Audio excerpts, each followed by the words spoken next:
Hi ಎಲ್ಲ Asia net ಸುವರ್ಣ ಚಾನಲ್ನ ವೀಕ್ಷಕರಿಗೂ ದೊಡ್ಡ ಮನುಷ್ಯ ಚಿತ್ರತಂಡದಿಂದ ನಮಸ್ಕರಿಸ್ತಾ ಇವತ್ತು ದೊಡ್ಡ ಮನುಷ್ಯ ಚಿತ್ರದ ಒಂದು ಚಿಟ್ ಚಾಟ್ ಮಾಡ್ತಾ ಇದ್ದೀವಿ ನಮ್ಮ ಇಬ್ಬರು ಹೀರೋಯಿನ್ ಜೊತೆಯಲ್ಲಿ. ಸೊ ಮೊದಲಿಗೆ ನನ್ನ ಹೆಸರು ಬಂದು ಶರತ್ ಕೃಷ್ಣ ಅಂತೇಳಿ, ನಾನು ದೊಡ್ಡ ಮನುಷ್ಯ ಚಿತ್ರದ ನಾಯಕ ನಟ ನಿರ್ದೇಶಕ. ಬನ್ನಿ ನಮ್ಮ ಪಾರ್ಟ್ನರ್ ಒಬ್ರು ಇದ್ದಾರೆ ಇಲ್ಲಿ ಲೆಫ್ಟ್ ಸೈಡಲ್ಲಿ, ಅವ್ರನ್ನ ಮಾತಾಡ್ಸೋಣ. ಹಾಯ್ ಮೇಡಮ್, ಹೇಗಿದ್ದೀರಾ?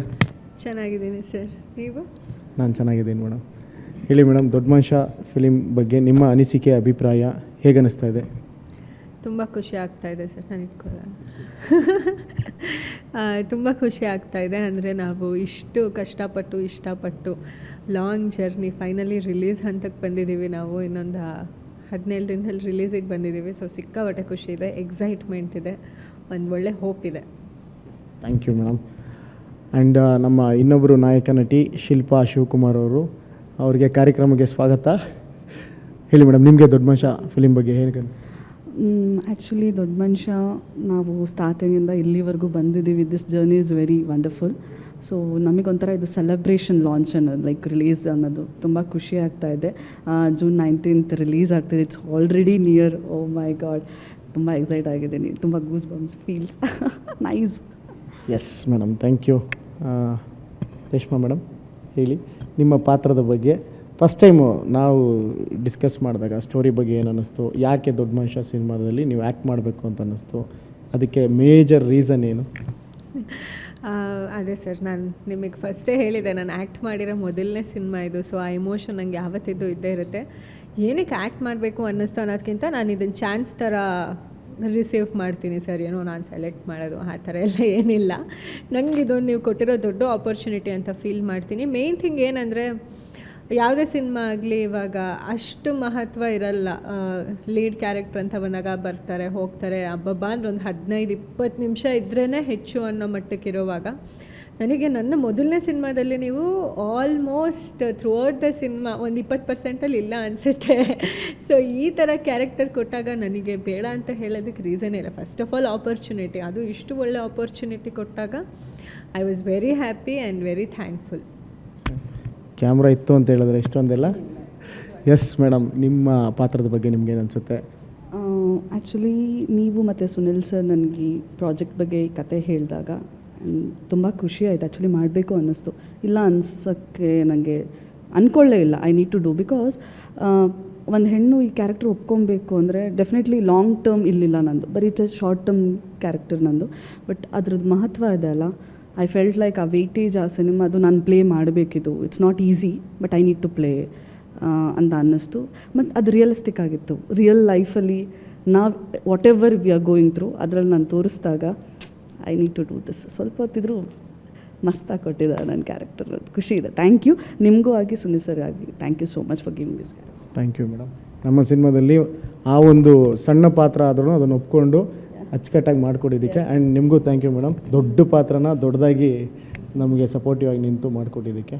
ಎಸ್, ನಾವು ಕ್ವೆಶನ್ಸ್ ಕೇಳ್ತೀವಿ, ಒಬ್ಬರೇ ಕೇಳ್ತೀವಿ. ಕೇಳಿ ಕೇಳಿ ಕೇಳಿ ಮೇಡಮ್, ತಗೊಳ್ಳಿ. ನೀವು ನನ್ನನ್ನು ಸೆಲೆಕ್ಟ್ ಮಾಡೋದಕ್ಕೆ ಕಾರಣ ಏನು? ಅದೊಂದೇ ನೋಡಿ ತಪ್ಪು ಮಾಡಿದ್ದು ನಾನು, ಅದೊಂದೇ ತಪ್ಪು ಮಾಡಿದ್ದು ನಾನು. ಅದಕ್ಕೆ ಕಾರಣನೇ ಸಿಗ್ತಾಯಿಲ್ಲ ಇಲ್ಲಿವರೆಗೂ. ಇಲ್ಲ ಮೇಡಮ್, ಅದೇ ಖುಷಿ ಇದೆ. ಆ್ಯಕ್ಚುಲಿ ನಿಮಗೆ ಗೊತ್ತಲ್ಲ, ನೀವು ಹೆಂಗೆ ನೀವು ಕಮ್ಯುನಿಕೇಟ್ ಮಾಡಿದ್ದು ಹೇಗೆ.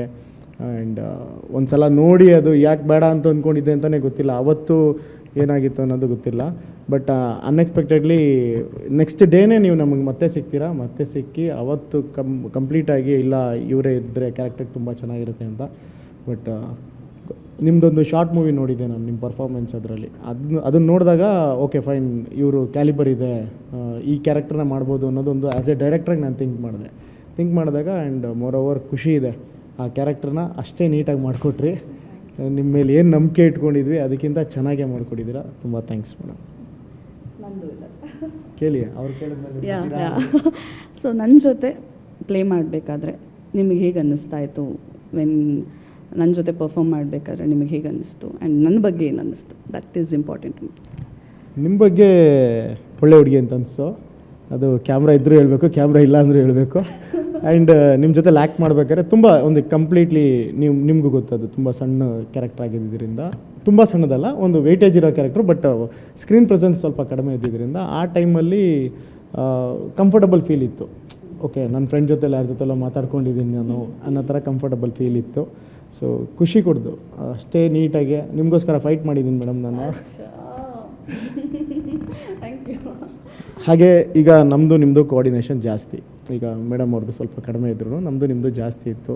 ನಿಮಗೆ ಶೂಟ್ ಟೈಮಲ್ಲಿ ನಾವು ಸಿನಿಮಾ ಮಾಡ್ಬೇಕಾದ್ರೆ, ಈಗ ಹೊಸೊಬ್ಬರು ಸಿನಿಮಾ ಮಾಡ್ಬೇಕಾದ್ರೆ ನಮಗೇನಷ್ಟು ಕ್ರೌಡ್ಸ್ ಇರಲ್ಲ, ಆ ಒಂದು ಖುಷಿ ಇರಲ್ಲ ನಮಗೆ ಶೂಟ್ ಮಾಡ್ಬೇಕಾದ್ರೆ. ನಮ್ಮದೇ ಒಂದು ಪ್ರಪಂಚದಲ್ಲಿ ನಾವು ಶೂಟ್ ಮಾಡ್ತಾ ಇರ್ತೀವಿ. ಬೇರೆಯವ್ರ ಸೆಲೆಬ್ರಿಟೀಸ್ಗಳಿಗೆಲ್ಲ ಆದರೆ ಒಂದಷ್ಟು ಜನ ಅಭಿಮಾನಿಗಳು ಬರೋದು, ಮಾತಾಡ್ಸೋದು, ಆ ಥರ ಹೋದಾಗ ನಿಮಗೆ ಶೂಟಿಂಗ್ ಟೈಮಲ್ಲಿ ಆ ಥರ ಯಾರು ಬಂದು ಮಾತಾಡಿಸ್ತಾ ಇದ್ರ? ನಾನಂತೂ ತಲೆ ಕೆಡಿಸ್ಕೊಂಡು ಓಡಾಡ್ತಾ ಇದ್ದೆ ಲವ್ ಚುಚ್ಚಿನ ಥರ. ನಿಮ್ಮ ಹತ್ರ ಬಂದು ಅಟ್ಲೀಸ್ಟ್ ಫೋಟೋ ತೊಗೊತಾ ಇದ್ದಿದ್ದು, ಅಥವಾ ನಿಮಗೆ ನಾವು ಶೂಟ್ ಮಾಡಿದಂಥ ಜಾಗದಲ್ಲಿ ನಿಮಗೆ ಸಪೋರ್ಟಿವ್ ಆಗಿ ಮಾತಾಡ್ತಾ ಇದ್ದಿದ್ದು. ಆಮೇಲೆ ನಿಮಗೆ ಶೂಟ್ ಎಕ್ಸ್ಪೀರಿಯೆನ್ಸ್ ಹೇಗಿತ್ತು? ಅದೇ ಅಂದರೆ ಇದು ನೀವು ಸೆಲೆಕ್ಟ್ ಮಾಡಿರೋದೇ ಒಬ್ಬ ಆಟೋ ಡ್ರೈವರ್ ಸ್ಟೋರಿ ಆಗಿರೋದ್ರಿಂದ ನೋಡಿದ ತಕ್ಷಣ ನಿಮ್ಮ ಕಾಸ್ಟ್ಯೂಮ್ ನೋಡಿದಾಗ ಜನಕ್ಕೆ ಆಟೋ ಡ್ರೈವರ್ ಸ್ಟೋರಿನಾ ಅಂತ ಕೇಳಿ. ಸೊ ನಾವು ಆ ಏರಿಯಾದಲ್ಲಿ ಏನು ಶೂಟ್ ಮಾಡ್ತಾಯಿದ್ವಿ, ಅಲ್ಲಿ ನೀವು ಒಳಗಡೆ ಶೂಟ್ ಮಾಡ್ಬೇಕಾದ್ರೆ ಆಚೆ ಬಂದು ಎಷ್ಟೊಂದು ಜನ ಆಟೋ ಡ್ರೈವರ್ಸು ಯಾವ ಫಿಲಮು, ಏನು ಮಾಡಿರೋದು ಅಂತ ಬಂದು ಯಾವಾಗ ರಿಲೀಸು ಎಲ್ಲ ಕೇಳ್ಕೊಂಡು ಹೋಗ್ತಾಯಿದ್ರು. ಸೊ ಅದು ಒಂಥರ ಫಸ್ಟ್ ಸೈಟಲ್ಲೇ ಅಟ್ರ್ಯಾಕ್ಷನ್ ಆಗುತ್ತೆ ಅನ್ನೋ ಥರ ಅಲ್ವಾ. ಸೊ ಆ ಥರ ಎಲ್ಲ ಬಂದು ನೋಡ್ಕೊಂಡು ಹೋಗ್ತಿದ್ರು, ಮಾತಾಡ್ಕೊಂಡು ಕೇಳಿದ್ದಾರೆ ಎಷ್ಟೊಂದು ಜನ ಯಾವಾಗ ಅಂತ. ಎಕ್ಸ್ಪೀರಿಯೆನ್ಸ್ ತುಂಬ ಚೆನ್ನಾಗಿತ್ತು. ಆ್ಯಕ್ಚುಲಿ ನನಗೆ ಯಾವತ್ತೂ ಅಂದರೆ ಏನು ಕಡಿಮೆಲಿ ಮಾಡ್ತಿದ್ದೀವಿ ಅಂತ ಯಾವತ್ತೂ ಅನಿಸಿಲ್ಲ ಸರ್. ಅಂದರೆ ನೀವು ಹೇಳಿದ್ರಿ ಹೊಸೊಬ್ರು ಸಿನಿಮಾ ಏನು, ನಂಗೆ ಯಾವತ್ತೂ ಹಂಗೆ ಅನಿಸೇ ಇಲ್ಲ. ಬಿಕಾಸ್ ನನಗೆ ತುಂಬ ಕಂಫರ್ಟ್ ಇತ್ತು ಶೂಟಿಂಗಲ್ಲಿ. ನನಗಿನ್ನೂ ನೆನಪಿದೆ, ನಾವು ಫಸ್ಟ್ ಡೇ 1 ಶೂಟ್ ಮಾಡಬೇಕಾದ್ರೂ ನಿಮ್ದು ಆ ಕಡೆ ಶಾರ್ಟ್ ನಡೀತಾ ಇತ್ತು, ನಾವು ಈ ಕಡೆ ಇದ್ವಿ. ಬಟ್ ನೀವು ಡೈರೆಕ್ಟ್ ಮಾಡಿ ಆ್ಯಕ್ಟ್ ಮಾಡ್ತಾಯಿದ್ರು, ಇಲ್ಲ ಚೇರ್ ಕೊಡಿ ಅವ್ರಿಗೆ ಅಂತ ಹೇಳಿ ಕಳಿಸಿದ್ರಿ. ಸೊ ನೀವು ಅಷ್ಟೇ ಕೇರ್ ತೊಗೊಂಡು ಎಲ್ಲೂ ಯಾರಿಗೂ ಪ್ರಾಬ್ಲಮ್ ಆಗದೆ ಇರೋ ಥರ ಅಂತೂ ಮಾಡಿಕೊಟ್ಟಿದ್ದೀರ ಶೂಟಿಂಗು. Yes madam. ಇನ್ನು ನಿಮಗೋಸ್ಕರ ಫೈಟ್ ಮಾಡಿದ್ದೀನಿ. ಆ ಫೈಟು ಇಡೀ 2 ದಿನ ನೀವು ಫೈಟ್ ಮಾಡೋದಕ್ಕೂ ಮುಂದೆ ಬರದೆ ಅಲ್ಲೇ ಒಂದೇ ಕಡೆ ನಿಂತ್ಕೊಂಡು ಅಟ್ಲೀಸ್ಟ್ ಲೊಕೇಶನ್ ಆದರೂ ಚೇಂಜ್ ಮಾಡಿಸ್ಕೊಬೋದಾಗಿತ್ತಲ್ವ ನೀವು ಮಾಸ್ಟ್ರಿಗೆ ಹೇಳಿ. ಆ ಫೈಟ್ ನಿಮ್ಗೆ ಏನು ಅನ್ನಿಸ್ತು? ಆ್ಯಕ್ಚುಲಿ ನನಗೆ ಲೊಕೇಶನ್ಗಿನ್ನ ಫೈಟ್ನ ಫುಲ್ ಇನ್ವಾಲ್ವ್ ಆಗಿಬಿಟ್ಟಿದ್ದೆ. ಆ ಫೈಟ್ ಹಾಗೆ ಮಾಡಿದ್ದೀರಾ ನೀವು ಆ್ಯಕ್ಚುಲಿ. ಅಯ್ಯೋ ತುಂಬ ಆ್ಯಕ್ಚುಲಿ ನಂಗೆ ಅದೊಂದು ನನಗೆ ಬೆಸ್ಟ್ ಸೀನ್ ಅಂತ ಯಾರಾದರೂ ಕೇಳಿದ್ರೆ, ಇಲ್ಲಾಂದರೆ ನಿಮಗೆ ಸಿನಿಮಾದಲ್ಲಿ ಏನು ಇಷ್ಟ ಅಂತ ಕೇಳಿದ್ರೆ ನನಗೆ ಆ ಫೈಟ್ ಸೀಕ್ವೆನ್ಸ್ ಅಂತ ಹೇಳ್ತೀನಿ. Because it was something big thing. ಅದು ಯೂಜ್ ಫೀಲ್ ಇತ್ತು, ವೆಯ್ಟೇಜ್ ಇತ್ತು, ತುಂಬ ಸ್ಪೇಸ್ ಇತ್ತು, ತುಂಬ ಬ್ರಾಡ್ ಫೀಲ್ ಇತ್ತು ವರ್ಕಿಂಗ್ ಸ್ಪೇಸ್ ಆಗಲಿ ನಮಗೆ. ಆ್ಯಂಡ್ ಹಾಗೆ ಇದೆ ಮೇಕಿಂಗ್ ವಾಸ್ ಲೈಕ್ ರಿಯಲಿಸ್ಟಿಕ್ ಆಗಿದೆ. ತುಂಬ ರಾ ಫೀಲ್ ಸಿಗ್ತಾಯಿತ್ತು ಆ್ಯಸ್ ಆಫ್ ನೀವು ವರ್ಕ್ ಮಾಡಬೇಕಾದ್ರೆ. ತುಂಬ ಡೆಡಿಕೇಟೆಡ್ ಆಗಿ ನೀವು ಮಾಡಬೇಕಾದ್ರೆ ನಾನು ಇನ್ವಾಲ್ವ್ ಆಗಿಬಿಟ್ಟಿದ್ದೆ. ಏನು ಹಿಂಗೆ ಮಾಡ್ತೀರ, ಅಯ್ಯೋ ಏನಾಗುತ್ತೆ, I was into that ಅಷ್ಟೇ. ನಂಗೆ ತುಂಬ ಇಷ್ಟ ಆಯ್ತು ಅದು. ಬಟ್ ನನಗೆ ಸಾಂಗ್ ಐ ಮಿಸ್ ದ್ಯಾಟ್. ಅದು ಜೆಲಸ್ ಇದೆ ನನಗೆ. ಯಾವ song? That duet song of both, ಅದೇ ಯು ಆರ್ ಪ್ಲೇಡ್ ಅಲ್ಲ, ದಟ್ ಈಸ್ ವೆರಿ ಕನೆಕ್ಟಿಂಗ್. ತುಂಬ ಚೆನ್ನಾಗಿದೆ. ಲೊಕೇಶನ್ ಆಗಲಿ, ಸಾಂಗ್ ಆಗಲಿ, ದ ಕಾಸ್ಟ್ಯೂಮ್, ಇಬ್ರದ್ದು the dance forms, it's very nice. I am happy with that. ಒಂದು ಎರಡೇ ಲೈನ್ ಆಡ್ಬೋದಾ ನೀವು? ಕ್ಯಾನ್ ಯು ಪ್ಲೀಸ್ ಎಲ್ಲರೂ ಜಾಯ್ನ್ ಆಗ್ತೀರಾ? ನನ್ನ ಜೊತೆ ನೀವು ಆಡಿದ್ರೆ ಖುಷಿ ಆಗುತ್ತೆ. ನನಗೆ ಲೈನ್ ಅಷ್ಟು ನೆನಪಿಲ್ಲ. ಸೊ ಕಂಪ್ಲೀಟ್ 2 ಲೈನ್ಸ್ ನನ್ನ ಜೊತೆ ನೀವು ಆಡಿದ್ರೆ ನಾನು ಡೆಫಿನೆಟ್ಲಿ ಆಡ್ತೀನಿ. ಎಲ್ಲರೂ ಅವ್ರ ಸಿನಿಮಾ ಪ್ರಮೋಟ್ ಮಾಡಬೇಕಾದ್ರೆ ನಾವು ಕಷ್ಟಪಟ್ಟು ಮಾಡಿದ್ದೀವಿ, ನಾವು ತುಂಬ ಕಷ್ಟಪಟ್ಟು ಮಾಡಿದ್ದೀವಿ ಸಿನಿಮಾನ, ಬನ್ನಿ ಥಿಯೇಟರಲ್ಲಿ ಸಿನಿಮಾ ನೋಡಿ, ನಮ್ಮ ಸಿನಿಮಾ ಚೆನ್ನಾಗಿದೆ ಅಂತೆಲ್ಲ ಹೇಳ್ತಾರೆ. ಸೊ ಒಂದು ವಿಷಯ, ನೀವು ದೊಡ್ಡ ಮನುಷ್ಯ ಬಗ್ಗೆ ಒನ್ ಥಿಂಗ್, ಇದಕ್ಕೋಸ್ಕರ ಬಂದು ನಮ್ಮ ಸಿನಿಮಾ ನೋಡಿ. ಬಿಕಾಸ್ ಕಷ್ಟಪಡೋದು ಅದೆಲ್ಲ ನೀವು ಸೆಲೆಕ್ಟ್ ಮಾಡಿರೋದು, ನಾವು ಸೆಲೆಕ್ಟ್ ಮಾಡಿರೋದು. ಸೊ ಅದಕ್ಕೂ ಜನಕ್ಕೂ ಸಂಬಂಧ ಇರಲ್ಲ. ಸೊ ಜನಗಳು ಯಾಕೆ ಸಿನಿಮಾನ ಥಿಯೇಟರಿಗೆ ಬಂದು ನೋಡಬೇಕು ಅಂತ ಫೈನಲಾಗಿ ಒಂದು ಮಾತು ಹೇಳಿ. ನಮಗೆ ಒಂದೊಂದು ಪ್ರೊಫೆಷನ್, ಅವ್ರವ್ರದ್ದೇ ಆದಂಥ ಪ್ರೊಫೆಷನ್ನ ಸೆಲೆಕ್ಟ್ ಮಾಡ್ಕೊತಾರೆ. ನಾವು ಸಿನಿಮಾ ಮಾಡಬೇಕು ಅನ್ನೋದು, ಆ್ಯಕ್ಟ್ ಮಾಡಬೇಕು ಅಥವಾ ಡೈರೆಕ್ಟ್ ಮಾಡಬೇಕು, ಒಟ್ಟು ಮೂವಿ ಮೇಕಿಂಗಲ್ಲಿ ಇರಬೇಕು ಅಂತೇಳಿ ನಮ್ಮ ಪ್ರೊಫೆಷನ್ನ ಸೆಲೆಕ್ಟ್ ಮಾಡ್ಕೊಂಡಿದ್ವಿ. ಸೊ ಇದರಲ್ಲಿ ಕಷ್ಟ ಇರುತ್ತೋ ಸುಖ ಇರುತ್ತೋ ಇದನ್ನು ನಾವು ಅನುಭವಿಸಲೇಬೇಕು. ಎಲ್ರಿಗೂ ಅವ್ರವ್ರದ್ದೇ ಪ್ರೊಫೆಷನಲ್ಲಿ ಅವ್ರದ್ದೇ ಆದಂಥ ಕಷ್ಟ ಇರುತ್ತೆ. ನೀವು ಹೇಳಿದಾಗೆ ನಾವೇ ಸೆಲೆಕ್ಟ್ ಮಾಡ್ಕೊಂಡಿರೋದ್ರಿಂದ ಇದು ಅದೇನೋ ಒಂದು ಡೈಲಾಗ್ ಇದೆ, ಏನಂತ, ಕೇಳಿ ಪಡೆದ ವರ ಇದು ಅಂತ. ಸೊ ಹಾಗಾಗಿ ಈ ಒಂದು ವಿಚಾರದಲ್ಲಿ ನಾವು ಕಷ್ಟಪಟ್ಟಿದ್ದೀವಿ ಅಂತ ನಾವು ಹೇಳೋದಿಲ್ಲ. ಕಷ್ಟಪಟ್ಟಿದ್ದೀವಿ, ನೀವು ಬಂದು ನೋಡಿ, ಈ ಥರದ್ದೆಲ್ಲ ಏನಿಲ್ಲ. ಸಿನಿಮಾ ಮಾಡೋದು ನನ್ನ ಕೆಲಸ, ನನ್ನ ವೃತ್ತಿ ಅದು. ಸಿನಿಮಾ ನೋಡೋದು ನಿಮ್ಮ ಕೆಲಸ. ಕನ್ನಡ ಕಲಾಭಿಮಾನಿಗಳು ಯಾರ್ಯಾರು ಇದ್ದೀರಾ, ಸಿನಿಮಾನ ಪ್ರೀತಿಯಿಂದ ಬಂದು ಥಿಯೇಟ್ರ್ನಲ್ಲಿ ನೋಡೋವಂಥ ಎಲ್ಲ ಕನ್ನಡ ಕಲಾಭಿಮಾನಿಗಳು ಜೂನ್ 19ನೇ ತಾರೀಕು ದೊಡ್ಡ ಮನುಷ್ಯ ಸಿನಿಮಾ ಕರ್ನಾಟಕದಾದ್ಯಂತ ರಿಲೀಸ್ ಆಗ್ತಾಯಿದೆ. ತಾವೆಲ್ಲರೂ ಬಂದು ದೊಡ್ಡ ಮನುಷ್ಯನಿಗೆ ಆಶೀರ್ವಾದ ಮಾಡಿ ಪ್ರೋತ್ಸಾಹಿಸಬೇಕಂತ ಕೇಳ್ಕೊತೀವಿ.